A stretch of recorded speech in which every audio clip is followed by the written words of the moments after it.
Now we'll be voting on another iteration of the CR that does not contain any of the hostage demand that Democrats made. So all that bluster and showboarding for over 40 days on their part led to a big fat nothing burger. Without objection, the chair is authorized to declare recess at any time. Today, the Rules Committee is convening to end, finally, the Democrat-induced Chuck Schumer-sponsored shutdown. It has been over 40 days since we last sat in this room when Republicans advanced a responsible, nonpartisan, clean CR, and all but one Democrat voted to shut the government down. The amount of wild rhetoric we've heard from Democrats ever since they shut the government down is astounding. They have bent over backwards and contorted themselves to such a degree that they've deluded themselves into believing that they're somehow doing right by the American people. But don't take my word for it.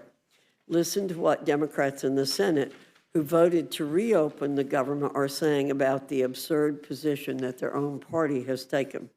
Senator John Fetterman, it should have never come to this. This was a failure. Senator Catherine Cortez Masto, I've consistently voted against shutting down the government because I know the pain it is causing working families.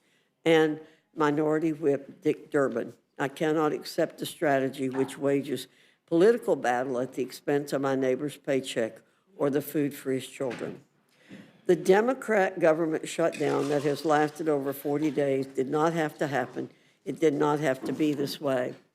Our work in service to the American people did not have to be interrupted. Service members, Capitol Police, air traffic controllers, and countless others did not have to miss their paychecks. SNAP benefits did not have to lapse unnecessarily. Airports around the nation did not have to scale back their operating statuses and leave millions of travelers in a lurch. The list goes on and on.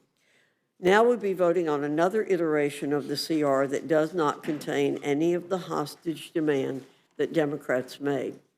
So all that bluster and showboarding for over 40 days on their part led to a big fat nothing burger, and they're walking away empty-handed.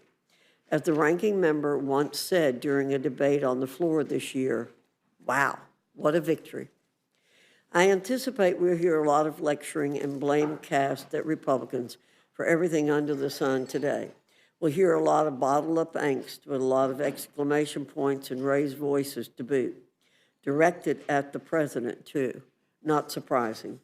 What we won't hear from our colleagues across the aisle today is they're taking ownership of the chaos they've unleashed upon the nation.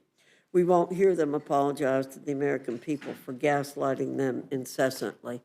And we won't hear an admission that the only reason they shut down the government is to cover up for a policy failure that they themselves concocted and stamped an end date on.